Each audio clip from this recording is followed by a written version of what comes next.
Hey guys, I have Ryan with me in the kitchen for a little bit today, and we're going to be making 10 plus recipes with apples and a few bonus recipes with a few other things that we harvested from the garden.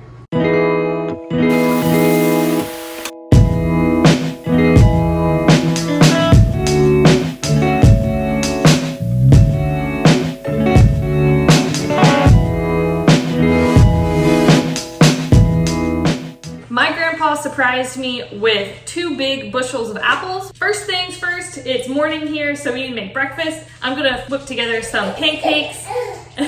Someone's excited for breakfast. And since we have so many apples, I'm gonna make them apple pancakes. We're gonna do an apple kind of caramelized topping for the top of the pancakes and just take traditional pancake mix and add some apples and different spices to it. I'm just gonna grab a couple of these apples, give them a wash, and peel them up.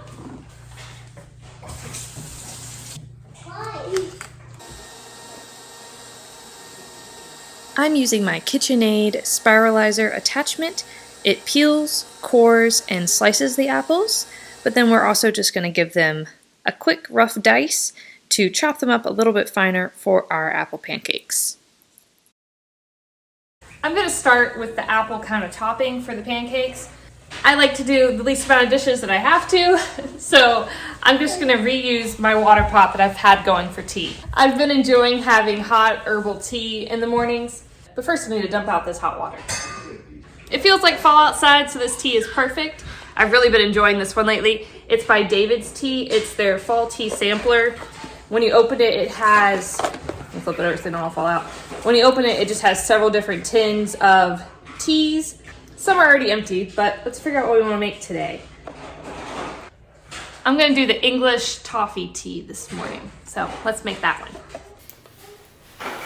Let me know in the comments what your favorite loose leaf tea is if you're a tea drinker. I am quickly using up all of these little sampler tins, and I'm trying to decide if I want to order a larger portion of one of these sample varieties or try a completely new type of tea.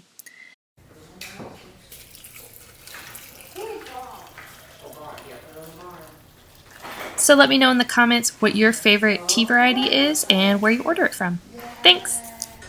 We are putting about half of the apples we just diced up into the saucepan for our apple topping, and we're going to reserve the other half to add to our pancake batter in a few minutes. We have our apples cooking at about medium to medium-low heat, and we're going to add 2 tablespoons of butter to. For our pancake mix, you can use whatever pancake mix you would like and that you normally use. You just want to take some pumpkin pie spice and mix in about a tablespoon for every 2 cups of pancake mix that you are using. I'm just going to whisk mine in here, and if you don't like pumpkin pie spice mix, cinnamon would work great as well, but I personally like the little bit of nutmeg that's in the pumpkin pie spice. I think it goes really nicely.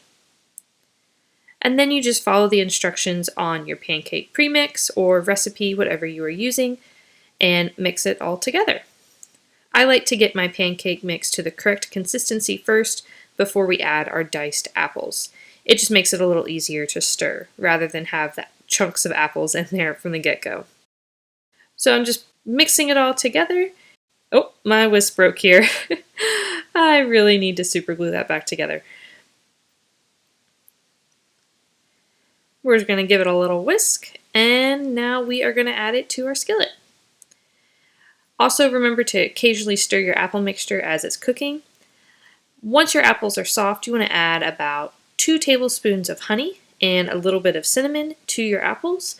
Now how much honey and cinnamon you add depends on how many apples you are doing, but I added about 2 tablespoons here of the honey and about 1 teaspoon of cinnamon.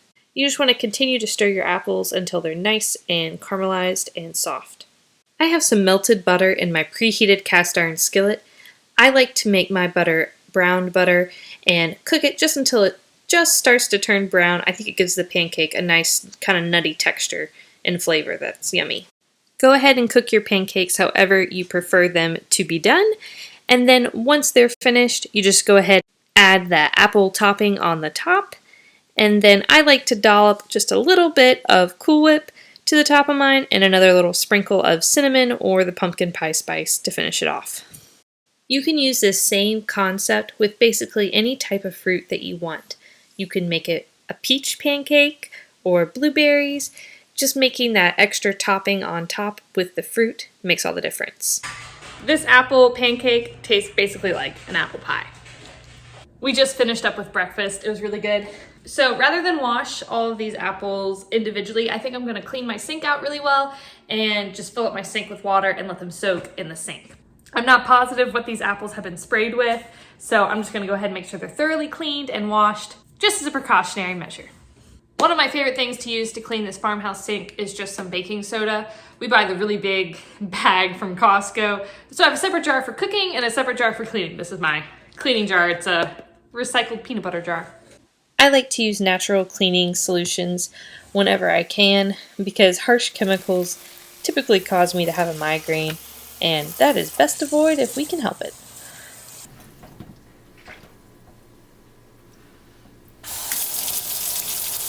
We're gonna add salt and a little bit of vinegar to this water for our apple bath.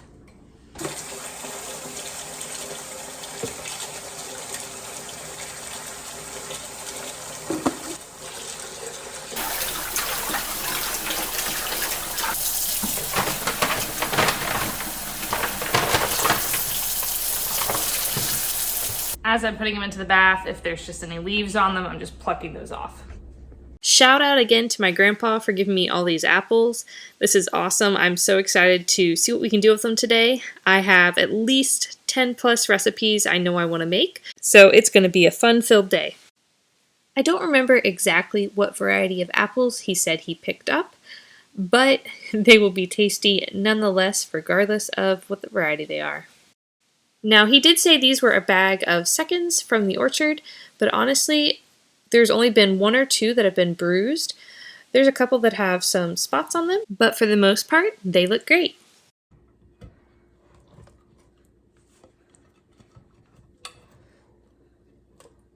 I just put plates on here just to help submerge the apples a little bit. I'll just come through and periodically stir them so that all of them are getting a good soak. My hot tea is brewed now, so let me go ahead and pour myself a cup here. Are you guys a honey, milk, or sugar in your tea kind of person? I honestly like it every way. I'm typically a honey person, but I just happen to have the sugar here on the counter, so that's what I'm using today. We have our apples soaking now. I'm gonna let those apples soak for 10 to 20 minutes. While those are soaking, let's get started on preserving some of the other produce that we harvested in the garden yesterday. This tea is so good. I don't drink coffee, but I do really love a good cup of tea. I picked these 2 butternut squashes from the garden the other day. This one split on me, so I went ahead and picked it. We'll cut it open and see what it looks like. And then this one, I was inspecting it and the stem broke on me, so I went ahead and picked it, even though it had a little bit of green striping. So we're gonna use these and make a butternut squash apple soup in the Instant Pot for lunch and get started on some other apple recipes. John Deere tractors in here too. I'm gonna be peeling this butternut squash, but I wanted to go ahead and give it a rinse anyway before I peeled it because it was pretty dirty.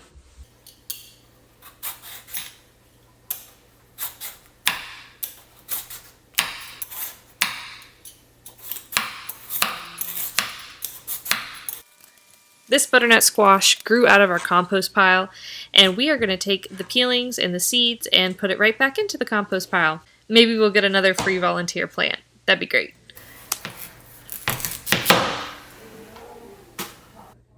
It looks pretty good. Barely any damage so far from the split.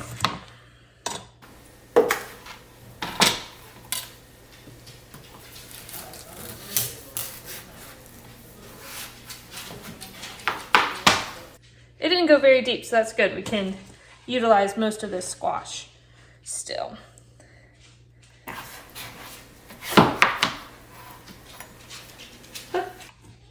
There's not too many seeds in this one, actually. It's kind of a very small seed section.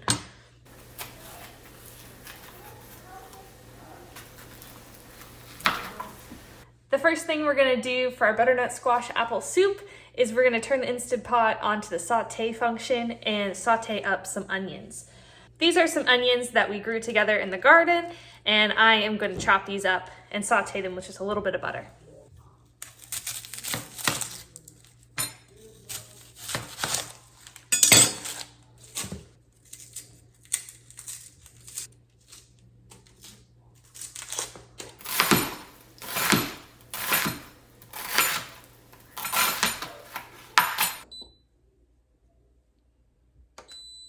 We're going to add in about 2 tablespoons of butter to start.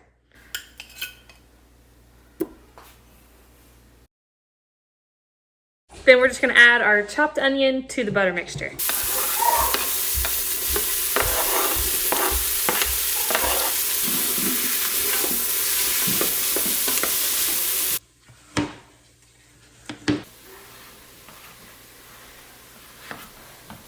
This is pretty hard to chop. We are going to be pureeing everything together after it's cooked, so this does not have to be perfect by any means.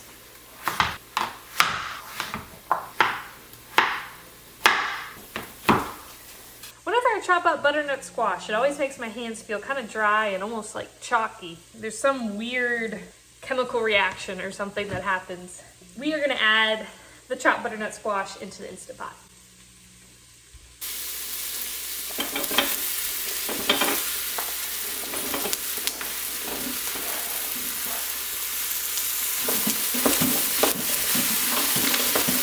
Using the KitchenAid attachment, I peeled, cored, and diced about 4 apples that we're going to add to the soup.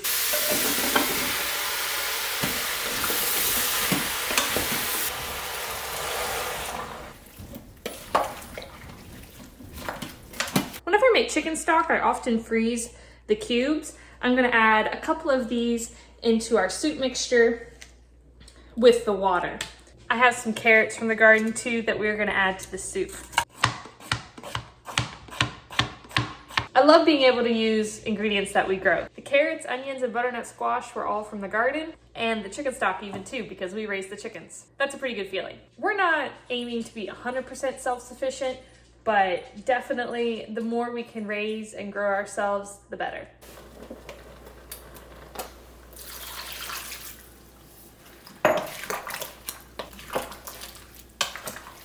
We are going to add a little bit of cinnamon. I'd say I probably added about half a tablespoon. And then about a tablespoon of the Better Than Bouillon chicken base. I really do love this stuff. It adds so much flavor. Then you're just going to put your lid on your Instant Pot and turn it on high on the pressure cooking setting for about 6 minutes. I'm going to get started on peeling up all these apples because the other recipes we're going to be making today all require the apples to be peeled and cored. The sink is 1.5 bushels of apples right now, and I still have a whole other bag here on the counter that we will wash once these are processed.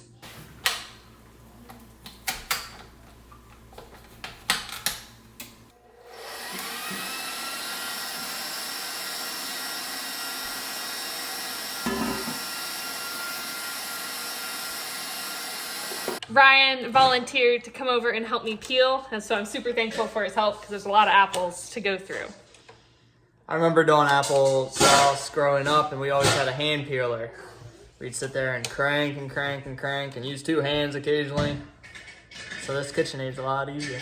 Yeah, we had one, it's probably similar to yours, that like suctioned to the countertop growing up. Our butternut squash apple soup just dinged in the Instant Pot, so we're going to use the immersion blender and blend it all together. I use the immersion blender quite a lot in my kitchen. It's pretty useful, but if you don't have one, you can just ladle all the contents of the Instant Pot out into a normal blender and puree it that way.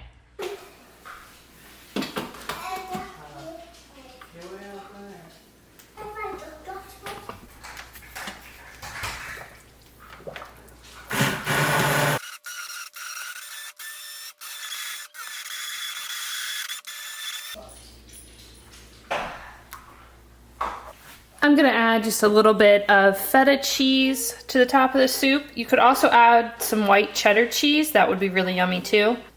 And then just a few chopped up almonds. These are salted roasted almonds. I also like to do pumpkin seeds if I have pumpkin seeds, but I am all out of pumpkin seeds at the moment. And then I have a bit of a sweet tooth, so I like to do just a little tiny drizzle of maple syrup.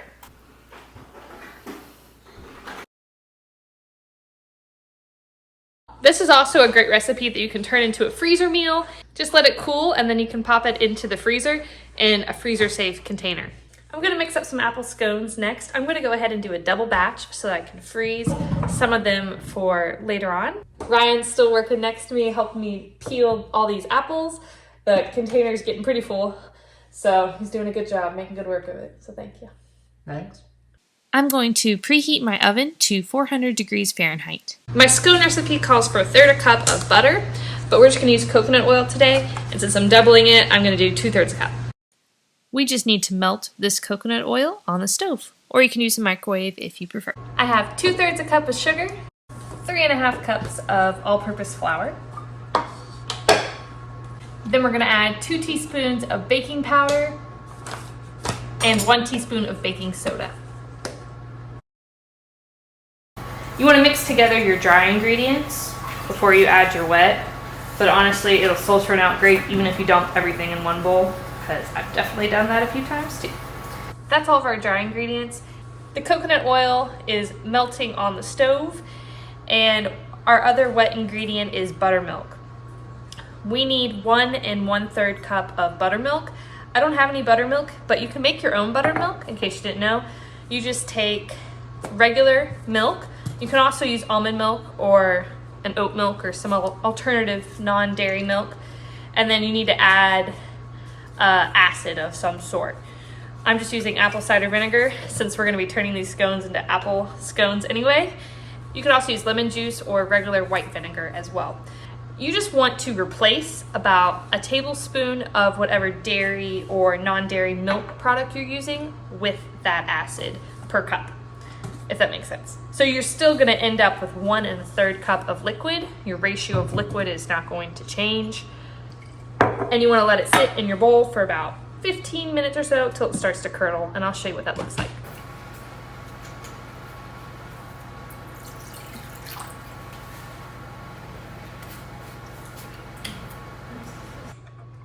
So while that's sitting, I am gonna get started on the next recipe.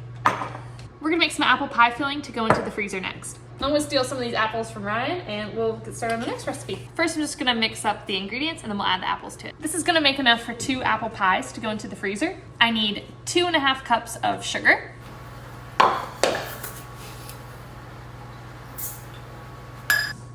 4 tablespoons of flour. My tablespoon measure broke the other day, but it still works.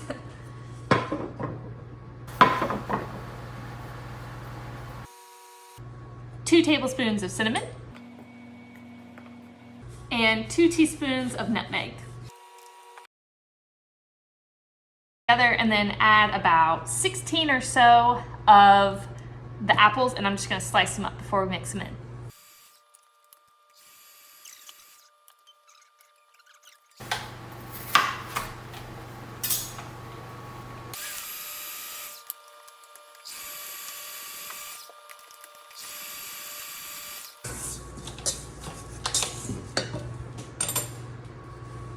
And I'm just kind of estimating what is a whole apple because they're not complete anymore since they're in that bucket. It doesn't have to be perfect by any means. I have some pie plates here. I learned this trick from Homestead when I was watching her video the other day, so shout out to her. I saw her do it the other day and I thought it was genius, so I wanted to share it with you guys as well. She took her apple pie filling and before she freezed it, she lined her pie pans with parchment paper and froze them in the pie pans so that it kept the pie shape. That way it already had the pie shape when you're ready to cook it.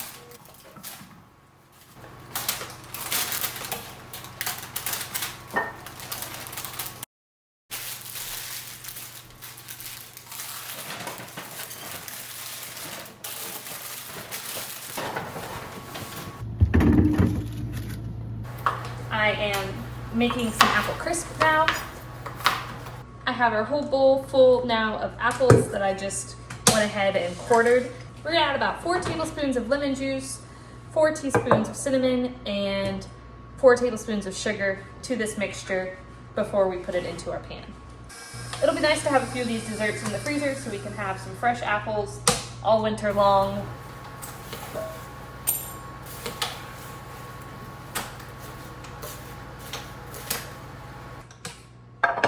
I'm gonna try to use Becky's same idea with the pie pan and just use my glass Pyrex to freeze the apple crisp in this shape. Hopefully that'll work out because I don't have any of the aluminum foil disposable freezer pans at the moment.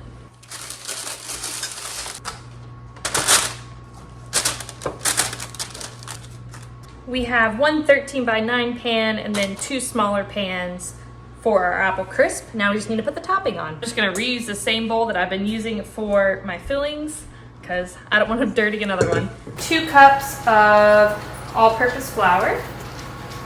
So 2 cups of brown sugar. 1 teaspoon of baking powder. 2 teaspoons of cinnamon. Jumping back to the scones now. Our buttermilk has started to thicken up. You can see it should have a little bit of a thicker consistency if it's ready to go. It's probably been about 20 minutes since I did this, so it's gotten nice and thick. And that also gave the coconut oil that we melted on the stove a little bit of time to cool. So I'm gonna add the coconut oil and the buttermilk to the scones.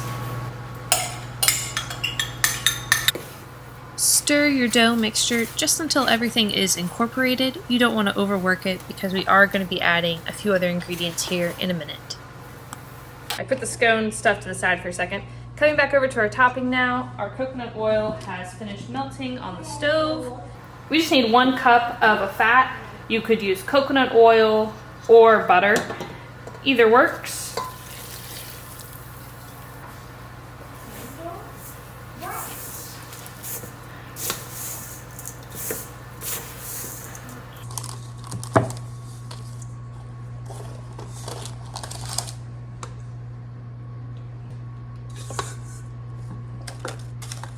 So this is technically 1 recipe of streusel topping, but I have a little bit extra, so I'm just gonna go ahead and do 1 of these 2 pans.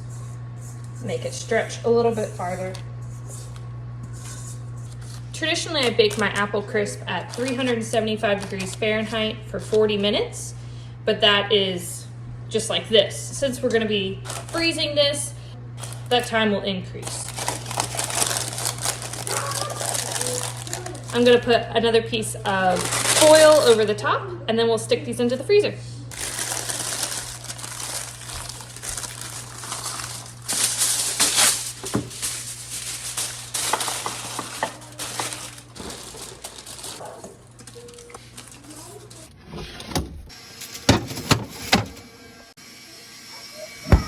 Coming back over to the apple scones now, I have the dough mixed up and we are gonna add some apple chunks to it and then also kind of a cinnamon swirl throughout the scones. For the apple pie and the apple crisp filling, I had just been cutting the apples in half or quarters, but for the scones, I want them to be smaller, little bite-sized pieces. This scone recipe is one of our favorites. You can basically make it any flavor you want it to be, just depending on what mix-in toppings you add. So we typically do chocolate chips, or sometimes we'll do sprinkles, but you could add any type of fruit you want, and it's really versatile, and it's really a no-fuss recipe, and it turns out good every time. Let's go ahead and mix in our diced apples. I'm gonna make a cinnamon swirl for the apple scones, using just a 1/2 cup of sugar and a tablespoon of cinnamon. I'm just using my hands to mix in the apples into the scone mixture, and then we will fold in the cinnamon sugar. You can bake them kind of like drop biscuits onto a cookie sheet. You could do it in one big mound and make like an X and cut it kind of like a pie. And you could also put it in muffin tins. It's really versatile. You could have fun with it and do it whatever way you want to. The apples are all incorporated now. I don't want to completely incorporate the cinnamon swirl mixture. I kind of want there to be ribbons or veins throughout the scone with the cinnamon swirl. So I'm not gonna fully incorporate it, just fold it in just a little bit.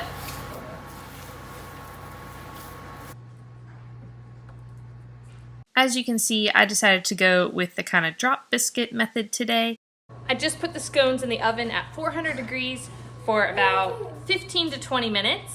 They're probably gonna be closer to the 20-minute mark because I did make these pretty large. And this second tray of scones, I'm gonna stick into the freezer I'm gonna let them freeze on the tray so they keep their shape. And then once they're frozen, I will take them all off the tray and put them into like a Ziploc or a Tupperware container. We're gonna get our applesauce started cooking on the stove. We have the apples in here, and then I'm just gonna add some water so that it doesn't burn to the bottom of the pan, and a little bit of lemon juice. We're gonna put some apple chips into the dehydrator really quick. This bowl of apples, we're just gonna mix in some water and lemon juice and let them soak. Yeah, soak for about 5-10 minutes, just to help them maintain their color when they turn into apple chips. So I'm taking all of our nicer looking apple slices and spreading them out just a layer thick on our dehydrator sheets here. And then we'll dehydrate them for a long time.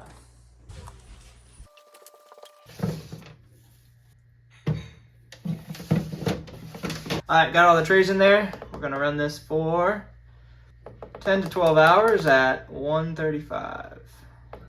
Our scones have had a chance to cool now, and now we're just going to mix up some powdered sugar and lemon juice just until it creates the consistency of kind of a thick icing. I just eyeball this here, but it's approximately half a cup of powdered sugar to a teaspoon of lemon juice. You can also use vanilla or a different liquid in substitution of the lemon juice, but I kind of like the acidity of the lemon juice with the apple. You do want to make sure that your scones have had a chance to cool a little bit before adding this, otherwise it will just melt and go everywhere. Although I will say having a warm scone with kind of a melted icing is delicious. It just may get a little messy on you. You can see the little chunk of apple there. These are really so good. I hope you guys try them. The next recipe up on the docket is apple preserves. This is also from the Ball Canning Cookbook in case you want to try out the recipe yourself. It just starts with apples and water boiling on the stove. The canning preserve recipe calls for 1 thinly sliced lemon, and I am just removing the seeds here as well. Adding in 1 thinly sliced lemon and 4 cups of sugar. This canning recipe calls for all sugar, but I'm using half white sugar and half honey. Equal parts honey to sugar though for the recipe. For the apple preserves, I just removed it from the heat. Give it a stir. Then we're gonna whisk in 1 packet of pectin.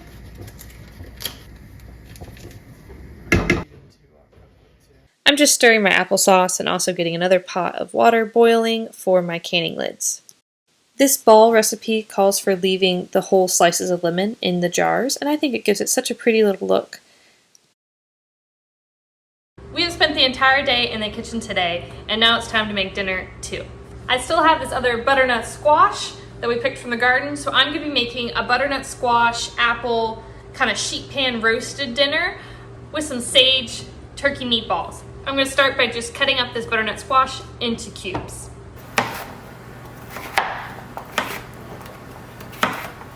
Just came outside to get some sage. I'm gonna add some fresh sage to our meatballs and our roasted veggies. For our dinner, I'm gonna just put the butternut squash into this 13x9 Pampered Chef stoneware. I really like using this stoneware for roasting up veggies. I think it gives it like kind of a nice caramelized texture. I'm gonna do the butternut squash, and then these apples I'm just gonna dice up a little bit. This is the fresh sage that we got from the garden. We're gonna chop some of this up for the veggies, but save the majority of it for our sage turkey meatballs. I'm using ground turkey for the meatballs. You could use ground beef or ground lamb. Anything like that would work, but ground turkey is what we have on hand. So that's what we're gonna use. I forgot to grab parsley while I was out here earlier, so let me grab some fresh parsley as well. We are going to add some salt and pepper to our butternut squash and our apples before we roast it, and also our fresh chopped herbs. I have parsley and our sage here. Then we're going to bake at 425 degrees for 45 minutes, but I'll be checking it periodically and occasionally stirring. I'm also going to make up a little bit of like an apple jam kind of chutney to go into the freezer as well. These apples into the same pan that our preserves just came out of. I'm all out of sugar, but I have quite the abundance of honey, So we are gonna add honey to this freezer apple jam. I'm just eyeballing the honey, but it's about a cup. I have breadcrumbs, salt, pepper, fresh sage, and fresh parsley in our bowl mixed up. And I'm gonna add in the ground turkey and mix that up.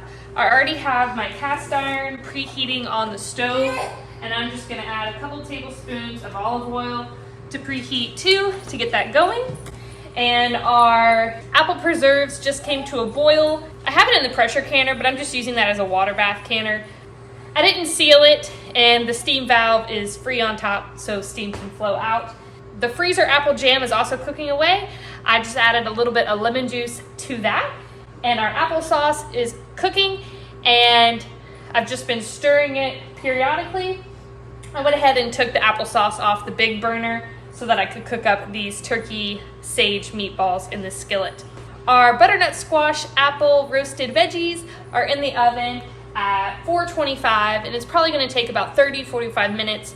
I diced them up pretty small, so I'm just going to pierce them periodically with a fork, and when the fork can go through the butternut squash easily and they all kind of have kind of a caramelized color, then you know it's ready. So let's mix up these meatballs and get those cooking as well. And then I'm going to add some Parmesan cheese to it all when we're all done.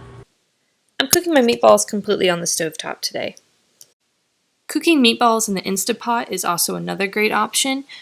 Just cook them for about 1 minute on the high pressure setting. I just pulled our apple preserves out of the water, and now we're working on the meatballs.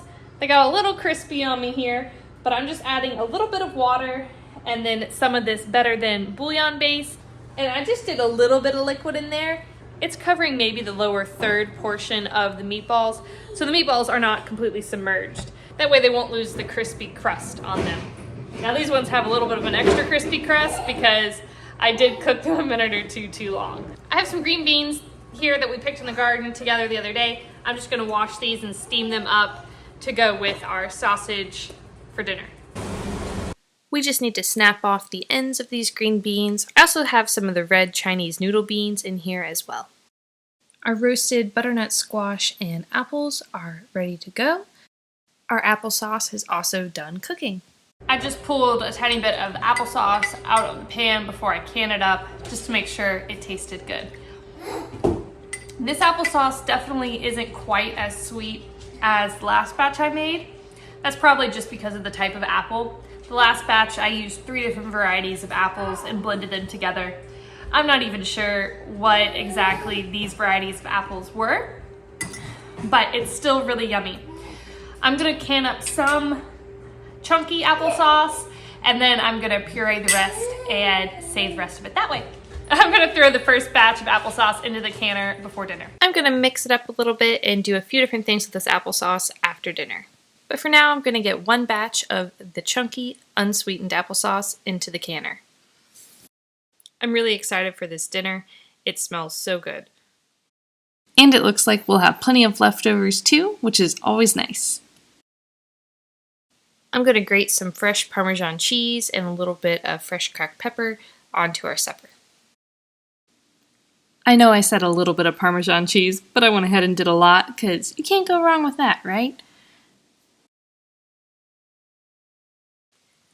Our honey apple preserves that I just made up on the stove, I am going to be putting in the freezer. So I'm still putting them in mason jars, but I'm going to leave plenty of headspace so that there's room for them to expand and it won't break the jars when I put them into the freezer. We're actually going to be making this applesauce into a couple different variations as well. I already have the chunky, plain, unsweetened applesauce in the water bath canner.